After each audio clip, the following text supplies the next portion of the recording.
sex.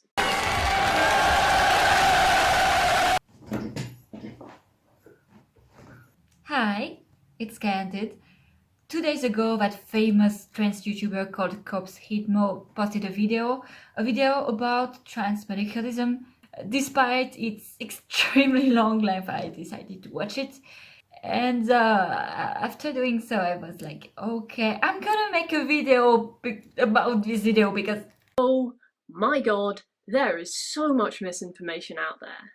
some things that Mo presents as facts are not facts. I'll unpack some of the common misconceptions the world has about trans people, debunk some common transmedicalist talking points, and provide you all with sources so... Okay, before this video starts, here is a little drinking game if you want to be hydrated or to get drunk very, very fast. Each time I say the word transsexual, take a shot or drink. How do you say that in English? Like une gorgée. Une gorgée. Putain, comment on dit ça en anglais? Take une gorgée of your favorite drink. Preferably, because if you don't like the drink that you drink, then you're gonna suffer. You may wonder what is so bad about this video, but well, here's the video. Gender is binary. It is exactly the same as biological sex. They are perfect synonyms. Have you not read a biology textbook? I learned this in year 3. Men cannot be women. Trans people are simply deluded. They're mentally ill. Ha ha ha ha. I'm sorry for just pointing out reality. You can't change biology. Facts don't care about your feelings. Ben Shapiro is my hero.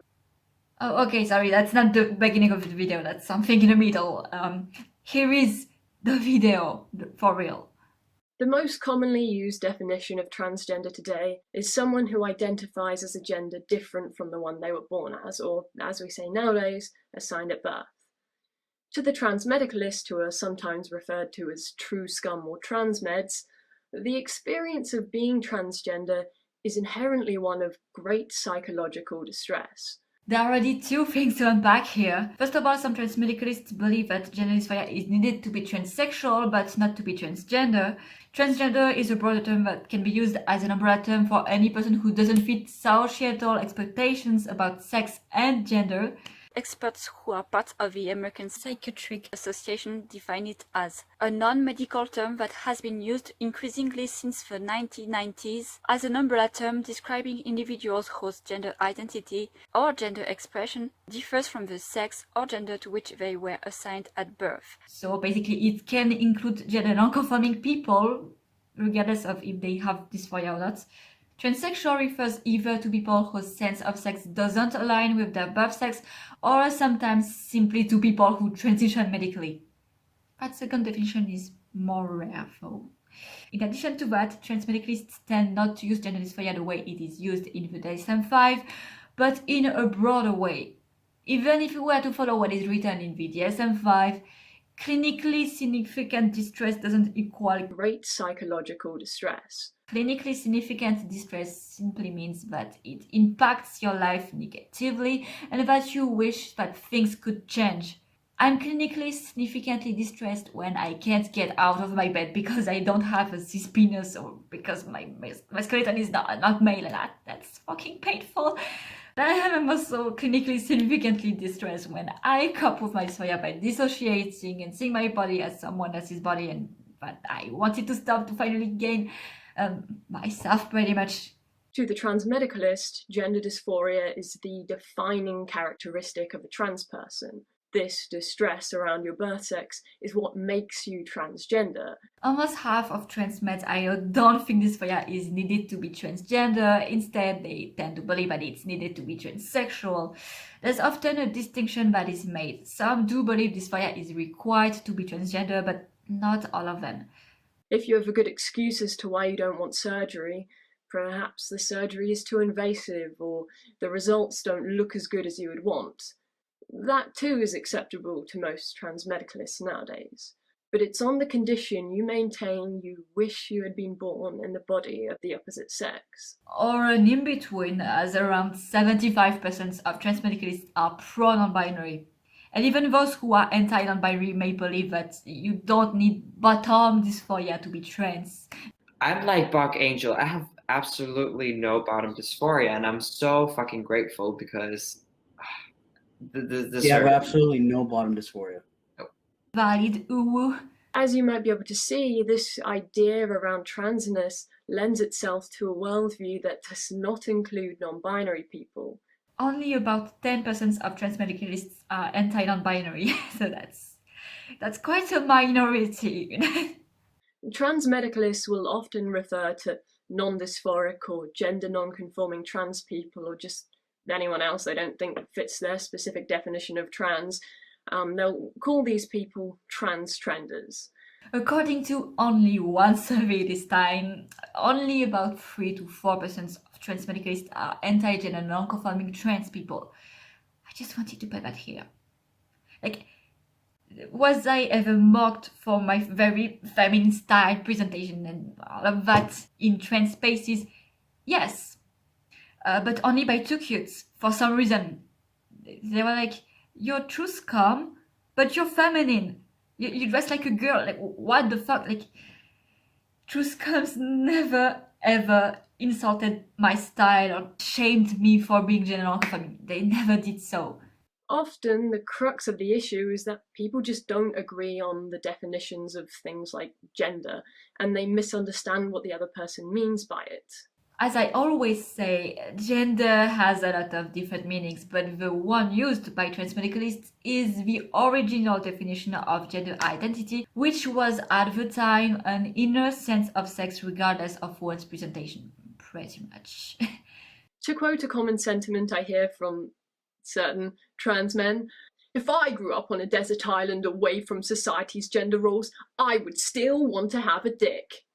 This is a rather asinine thing to say, to be honest, considering this hypothetical could never possibly be tested. Except if, like many transmedicalists, you believe someone's body map is caused by brain sex and that brain sex is mostly caused by prenatal factors.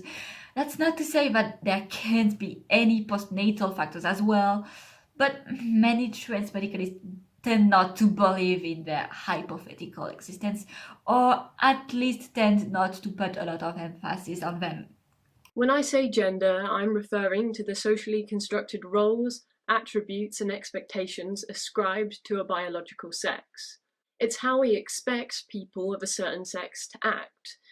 So basically, if I understood well, you use the definition of gender that refers to gender roles. However, there are other definitions of gender, and it can be pretty easy to misunderstand what someone means when they use that term, as some of its definitions are extremely close. So people, please start using more specific terms instead of gender, because you guys are fucking confusing. Gender roles are those expectations in and of themselves. Gender refers to how these expectations are ascribed to a particular sex. So you're telling me that gender refers to sexism and not seeing gender non-conforming people as real men or real women? Is that why gender abolitionism is a thing? That's yet another reason to use inner sense of sex to describe my experiences. We are transgender in the sense that we don't identify as the gender we were assigned at birth. That's an actual definition of transgender, which makes being transgender a choice by definition, and that explains what many transmedicalists prefer to refer to themselves as transsexual, dysphoric, trans-X, atypically dysphoric, and other variations of things that imply the presence of dysphoria or a lack of choice. Yeah. But to be fair to the transmedicalists, sometimes there can be problems in the ways non-binary people advocate. For some who live outside the binary, it can be difficult to understand the pain other trans people feel towards their body. From what I've seen, that's one of the main reasons why some transmedicalists are transmedicalists. If some people who identify as trans act in a way that triggers dysphoria or say things that make it seem like they're advocating for conversion therapy, then people with dysphoria may feel attacked, and the only way to feel supported is to join spaces that are supportive of dysphoria. So mostly transmedicalist spaces or transsexual spaces, but I often tend to lean transmedicalist. It's kind of hard to accept the trans community as it currently stands as a full group when there's people actively fighting for things that I personally feel like could harm me as a binary trans person. Transmedicalists in general feel attacked by two cutes for having dysphoria and dysphoria-related experiences. Tentative approval from general society is not the victory you think it is. That support is conditional. Your identity is only acceptable if it looks a very certain way. You really want to leave the rest of us behind? Trade us in for some cis person like that? Well, transmedicalism isn't necessarily about, leaking cis boots or transphobic boots or about being Blair White. It's not about that. For some people it is, but not for all transmedicalists. And, here's the thing. I've been the first quote-unquote normal-ish trans person that some of my friends have met, and as a result they slowly became more accepting not only of me but also of other trans people. I'm even pretty sure I've made one of my Christian conservative friends support trans people's right to use the bathroom they want to use. I'm not even normal, like, bitch. I'm not normal. I identified as gender fluid at the time. I'm not normal. Meeting one quote-unquote good trans person will often make someone more accepting, not just of them, but also of other trans people, in my experience. One person may feel one way and use the term trans to describe their experience, and then someone else who may feel very similarly to that other person may choose a completely different label. That's okay. It depends on if labels are considered descriptive or prescriptive. That's probably a debate for another day, though. Our gender is the result of a mixture of complex factors. It's not nature versus nurture. It's nature and nurture working together. The thing is, you're talking about the I identify as X definition of gender, which is literally a choice, hence represents of social factors involved. But what about people's sense of sex or dysphoria? Are these influenced by social factors as well? It's difficult to tell. But I would argue that gender dysphoria is influenced by social factors, but to which extent? So you will see variations of this where instead of saying that gender is binary, they'll say that while there are only two genders, you can be in between, right? So you could have a misalignment from your birth sex that places you in between genders instead of all the way across like a binary trans person. Well, hang on a minute, you might say. That last bit sounds relatively reasonable, doesn't it? It is reasonable, and here's why. Transmedicalists tend to use the original definition of gender identity, which is an internal sense of sex. Sex can be defined as a bimodal distribution of sexual characteristics, which means that there are two sexes, but a possibility to fall in between. Therefore, the original definition of gender identity can be seen as bimodal with two binaries and a possibility to fall in between. Not really. Let's inspect it a little closer.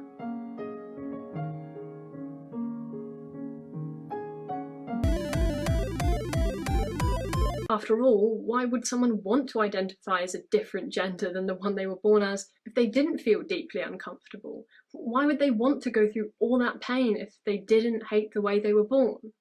As I've said before, transmedicalists don't always believe you have to hate yourself to be trans. Most believe that you have to feel somewhat uncomfortable with multiple sexual characteristics and want to have this corrected. Of course, some are more radical, I guess. Contrary to most transmedicalists, I actually make the distinction between gender incongruence and gender dysphoria, but I think the majority of transmedicalists believe that gender incongruence is gender dysphoria, like a manifestation of gender dysphoria that is just extremely mild. Transmedicalist's core argument uses deductive reasoning. The premise, gender dysphoria is what makes you transgender, or transsexual, depending on the person. In order for the argument to be sound, i.e. correct, the premises must be true. In order for the transmedicalist argument to be sound, they must prove that gender dysphoria is what makes you transgender. What about transsexual? It's not the same thing. As much as they may protest this, the burden of proof is on them. As the burden of the proof is on me to prove that you need dysphoria to be transgender, I'll explain why. Well, first of all, I don't believe dysphoria is required to be transgender. I think it's required to be transsexual. Well, in fact, it depends on which definition of transsexual, as one of them is someone who has transitioned medically or who has had surgery. You technically don't need dysphoria to have had transitioned medically. However, transsexual is almost always used as a medical term that is a synonym for gender dysphoria in binary people in the ICD-10, for example, or binary trans people who feel discomfort, aka dysphoria, with their sexual characteristics as seen on the Harry Benjamin scale. And well, guess who are the ancestors of transmedicalists? Harry Benjamin syndromers, people who used that classification. And nowadays there's a lot of overlap between the two. Researchers in a 2015 study at insert name of university I don't know how to pronounce here, Universitat Tel Aviv. Or I guess you could just say Tel Aviv University, like it's written on the left. Nix Amer. Researchers in a 2015 study at Universitat Tel Aviv. searched for sex differences in the brain by looking at the MRI scans of more than 1,400 people. And what did they find? Well, it turned out that only a small percentage of people had all male or all female characteristics. Roughly 6 out of every 100 brains they studied. Yes, brains are mosaics. It doesn't disprove brain sex though. Why? Well, here's why. According to science, this is what brains look like. Brains are a mosaic, which means that women will have some male areas in their brain and men will have some female brain areas. Everyone has a mix of sexual characteristics in their brains. However, this doesn't mean that brain sex isn't real. And I'm gonna show you why. So you should imagine that these brains are kind of like bodies.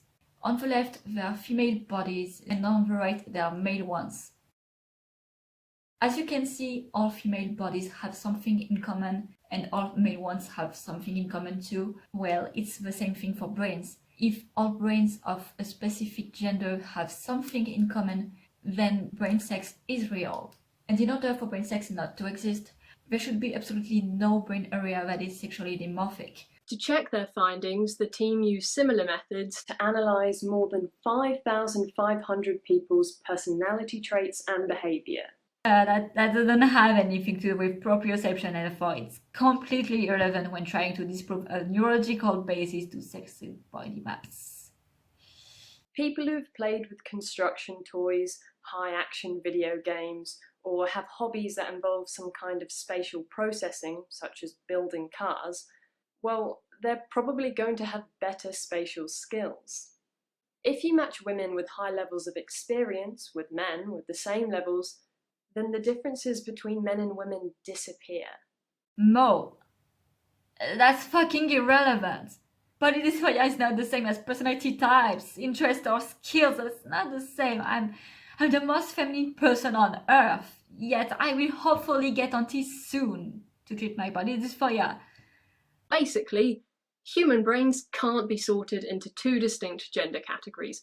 Or maybe it can, like, there are good reasons to believe that it's not exactly brain structure itself, but rather the way the brain works that makes a brain a male brain or female brain in the sense of having a male or a female body map. If the body map was solely linked to brain structure, then all authors of systems with DID and OCD would share the same body map. But it doesn't seem to be the case. What I'm currently saying is perhaps not very scientific. I'm just basing myself on their experience, what they report, just like doctors basing themselves on what trans people reported for decades. But, keep in mind that authors from systems don't share the same neurological functioning. However, I do have something scientific to admit about brain sex. Most neuroanatomical and neurofunctional differences between trans people and same-sex controls are inconsistent and detectable at the group level rather than the individual level. The thing is, it still doesn't disprove brain sex theory, as when it comes to structural brain sex,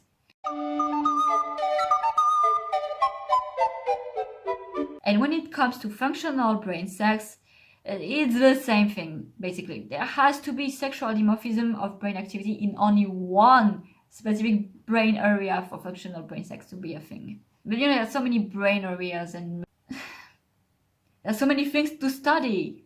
We aren't done with research yet. There is no such thing as a male and female brain. There just isn't. That is not what the science shows. All science shows is that brains are mosaics of features. So now let's look at the transgender brain studies. There have been multiple different studies, and there's not much point in unpacking them all. So to cut a long story short, the findings do indicate that some trans people have a high percentage of traits that are more commonly found in the brains of the gender they identify as. Mo, please take example on Jamie Dodger and always cite your scientific sources when you mention their content. Please. Another big issue we come across is the fact that brains change. Our brain constantly changes throughout our life, even in adulthood. Brains change, but you're not born in a blank state that can be turned into literally anything. Otherwise, no one would be born with autism, for example. These studies do indicate that there are some biological aspects to being trans, but the conclusions transmedicalists draw from them are just incorrect. It's a lie that benefits a very small number of economically well-off, binary, passing trans people, and it throws the rest of the community under the bus in the process. Can anyone explain me how brain sex have anything to do with wealth and passing privilege? I'm fucking lost. I don't understand. Why does it matter what makes us the way we are? I mean, if you want to research, go ahead. I'm not stopping anyone. But I do want to offer a word of caution. What happens if they do find a gay gene or a trans gene, which I'm not really too worried about currently because I don't think it exists? Well, I understand your concern, or the fact that you think it's morally wrong, because you said that you were not that concerned. But realistically, as being transgender can be a choice as opposed to being transsexual, unless you use that really rare definition of transsexual, it would be complicated to find a biological basis for non-transsexual trans identities, so what people would get rid of would be transsexual gender dysphoria and not transgender identities. You would not be erased. Your dysphoria would be erased. Well, I guess if people were to abort babies with, predicted gender dysphoria, then you may have disappeared. There will always be those who wish to fix us. I think that in many ways, the very act of trying to find a cause is dangerous because it insinuates there is something wrong with us. Transgender does not equal transsexual or dysphoric. While transgender is pretty much a choice and not a condition, gender dysphoria is. And yes, there is something wrong with medical conditions, otherwise they would not be seen as such and they would not require treatment to improve one's life. Medical conditions don't make you a bad person, but in themselves they are inherently bad things. I don't know about you, but I don't see my identity as something that needs to be fixed. I'm perfectly content being transgender. I don't want to be cis. I don't want people to try and fix me when I'm not broken to begin with. Mo, I've noticed that you're lumping gender dysphoria with your transgender identity, and that's quite ironic when you're making a video to criticize transmedicalism. As I said before, not all transmedicalists buy into the gendered brain argument. They believe gender dysphoria is what makes you transgender. Or transsexual, shall I give up? The ideology of transmedicalism is not held by the majority of the scientific community. Too-cute ideology never has too-cute stand to believe that transgender refers solely to people who identify as a gender that isn't the gender that were assigned to them at birth, while it also includes non-dysphoric crossdressers according to American Psychological Association, the American Psychiatric Association, the Human Rights Campaign, gaycenter.org, mayoclinic.org, ohrc.on.k, pflag.org, bhac.k, and wma.net. I really don't know how to say letters. I'm sorry. Now, do they believe dysphoria is required to be transsexual? Well, they tend not to focus on that, but before transsexual was removed from the ICD, it was the equivalent of the diagnosis for gender dysphoria in the DSM-5, so researchers agree and disagree with both Tokuts and transmedicalists.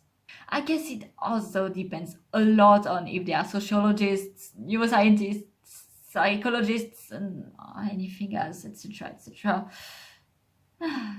Why can't humans fucking agree? That's annoying, but we have to fight for disagreements. And Researchers like Magnus Hirschfeld noted over 100 years ago that while there is often psychological distress associated with being transgender, trans people don't always experience distress. Mo, I thought this video was meant to be factual, to mention historical facts. What you didn't mention is that Magnus Hirschfeld died in 1935, 3 decades before the term transgender became a thing. Instead, he focused on both transsexuals and transvestites. Transvestites were basically crossdressers, so of course they mostly didn't have dysphoria. Also, I need a source for your statements because I'm interested in knowing where it comes from. The American Psychiatric Association. OMG, I'm just pausing here because that's fucking hilarious, but you see that logo? It's the logo of the American Psychological Association, right? Yet Mo said... The American Psychiatric Association. Come on, these aren't the same associations.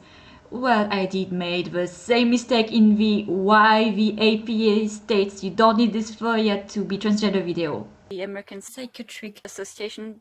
Shh. The American Academy of Pediatrics, the Canadian Pediatric Society, the World Medical Association, and the World Professional Association for Transgender Health, as well as other groups and experts, all explicitly state that not all transgender people experience gender dysphoria. Because transgender is an umbrella term that can include crossdressers.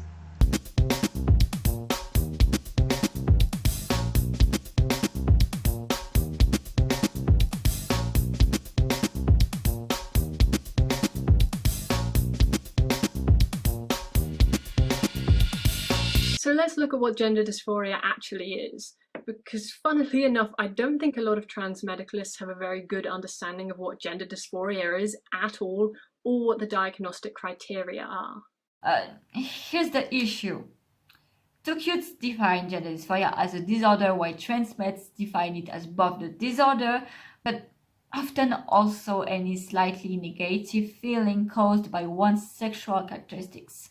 It can be seen by the fact that while the majority of transmedicalists are anti-self-diagnosis, almost none of them will get mad if someone who didn't get diagnosed as dysphoric or transsexual identify as such, as long as they don't show signs of feeling comfortable with their pre-transition body.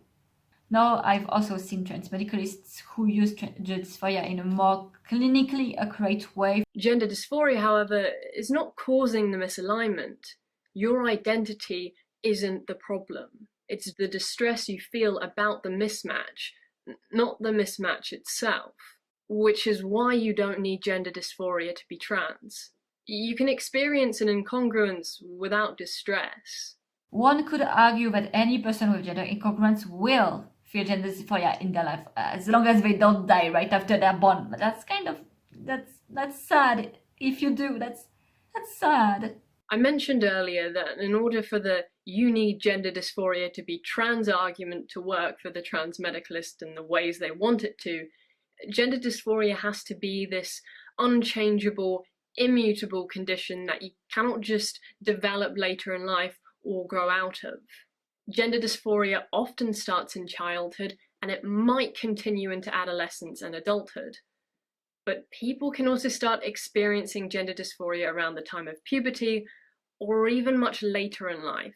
It can start in puberty if you're one of those lucky fuckers who don't have bottom dysphoria, for example. Fucking bastard. Sorry. Maybe things are set in stone before we're born and lacking specific types of dysphoria will make you start feeling dysphoric at an older age. Maybe things aren't set in stone and prenatal factors are merely predispositions that will require an environmental trigger to make things go downhill later in life, like sooner than later though.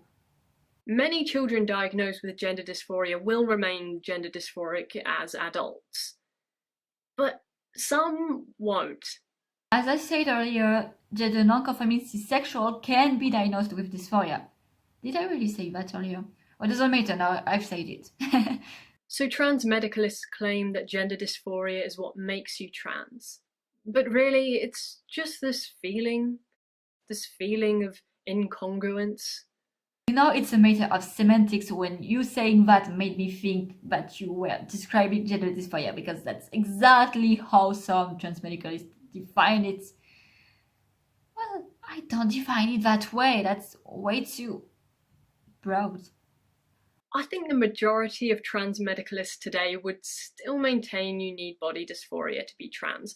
And honestly, I think if you're at the point where you're claiming social dysphoria is enough to make you trans, are you really even a transmedicalist anymore? The only requirement to be a transmedicalist is to believe that all transgender or transsexuals have gender dysphoria, be it clinical dysphoria or not, be it body dysphoria or social dysphoria. Most do believe body dysphoria is needed though. Because social dysphoria is based on the societal roles associated with gender, many transmedicalists will interpret that as some reinforcement of the validity of these roles. Well, in my experience, it's not actually the case, but if you got multiple sources about this, show them to the world. Transmedicalists will often claim that euphoria cannot exist without dysphoria. Let's just say I have long hair, right? And I like my long hair. I'm perfectly happy with it the way it is. But then one day I decide, you know what, I'm going to switch it up a bit. So I cut my hair short. After doing so, I realise that I love having short hair. It's more me, it makes me feel more comfortable and more happy just in myself. If having short hair is better than having long hair, then having long hair is worse than having short hair. Some of the softest transmedicalists would define as gender dysphoria. I would not personally. I feel like it's way too watered down at this point. Watered down. Gosh, I really can't speak. Coming back to your analogy, I think haircuts can't be compared to body characteristics. You know, it's possible to like a haircut and to prefer another one, but is it really possible to like having specific body parts but feeling happier once it's turned into other body parts? I personally haven't witnessed that yet. I've seen people going from bad to better, from neutral to neutral, but not from good to great in terms of body dysphoria about specific sexual characteristics. One of the most common transmedicalist arguments is that dysphoric transgender people need different resources than non-dysphoric trans people or transtrenders, right? How do you know they don't have the same resource needs? How could you possibly know if they needed those resources or not? Easy question, because a need is not the same as a want. A non-dysphoric person may want to transition, but they don't need it as there is nothing to treat. It's cosmetic to them. Who should have priority to get resources? Those who feel distressed if they don't have access to them, or those who are fine without them. Why are we blaming the lack of trans resources on trans people? We should be looking to make transgender healthcare and other resources more accessible to everybody who needs them. Well, some transmedicalists do want informed consent to be a thing. It's not even that controversial in the community, as long as people with dysphoria are prioritized by having their transition covered by insurances, for example. What transmedicalists want is for medical transition to be very inexpensive, if not free, you know. No one's saying that your experiences are exactly the same. You can have different experiences but still fit under the same umbrella term. Or maybe some people don't want to be lumped with people with very different experience from them who talk over them and therefore prefer to refer to themselves as dysphorics or transsexuals, which also allows them not to be spoken over when they ask people to respect their dysphoria and their wish to be treated like cis people, among other things. And Well, I don't like the term transgender. I think people understood at this point. Many Indigenous people struggle with their gender as colonial gender roles, beauty standards, expectations, etc. do not fit their experiences or represent their cultural understanding of gender, one which has often been denied to them through racism and colonization. While some don't use the term transgender to describe this relation, some do. But of course, these experiences are not welcome in the transmedicalist worldview. It depends, but usually transmedicalists don't want to focus on these cultural genders as they don't like to whitewash these non-medical identities that mostly don't have anything to do with our Western concept of transgender or transsexual. Just not the same. Different cultures, different terms. That's okay, that's fine. The exclusion of these experiences is not only fundamentally transphobic in its denial of these identities of transgender people.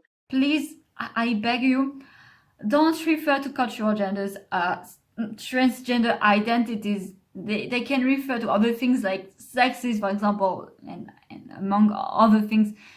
Transgender is a Western term, and you can't just put it on these things that may not have anything to do with transgender, you know. If your knowledge of your culture and how your ancestors viewed gender is limited because of white supremacy and colonization, how much harder do you think that's going to make things? These are the sorts of issues that transmedicalism ignores. These are some of the people it leaves behind. Transmedicalism focuses on transsexualism or transsexualism rebranded as trans identity. You know, it focuses on transsexualism. It doesn't focus on cultural genders that can sometimes refer to cis-sexual cross-dressers or intersex people, for example, among other things. If transmedicalists were to focus on it, they would probably not do better than to shoot. So it's not worth it. Instead, we should, you know, let people live their own traditions without spreading misinformation about their cultural genders, nor whitewashing them by calling them transgender or non-binary identities. For the most part, transmedicalist fears and beliefs are not rooted in reality. Why?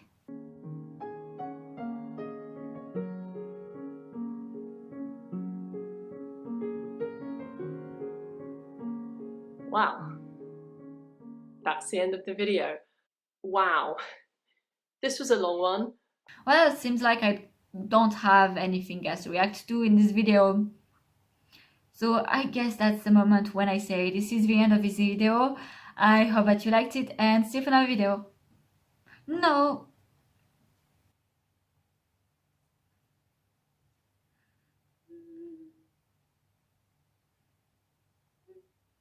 Oh, it doesn't work.